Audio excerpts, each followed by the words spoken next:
Mira, and this is a haunting story that was passed down from my grandfather to my mother, and now to me. Years ago, before my parents came to Canada, they used to live in a small village in a war-torn country in East Africa. During that time, there was a war that had been happening in the country for the last 4 decades, and because of that, there were reported hauntings in many places based on the deaths that were happening daily. To give an idea of what might have happened, I come from a long line of exorcists, so there are a lot of instances of family members dealing with the supernatural.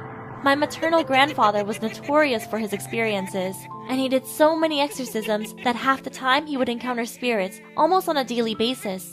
In this story, we'll call him Jabbar. One day, Jabbar was riding his bike through the forest, heading to another village to run an errand. Several miles down the road, he encountered a gentleman who was walking down the road. The man halted my Jabbar on his bike, and since he was naturally generous to people, he stopped his bike to see if the man needed any help. The man approached and appeared to be a well-dressed individual. He was wearing a white robe, with honey-brown skin and cornrows on his head, not a single speck of dirt from travel.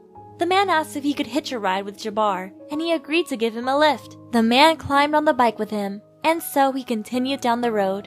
Several miles down the road, the man told Jabbar that they were close to his destination, so he stopped the bike and allowed the man to get off.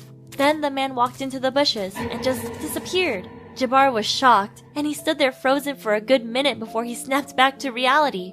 Jabbar continued to his next destination after that. It's been decades since my mother heard that story from my grandfather, and we believe the man was a lost soul who was a casualty in the war.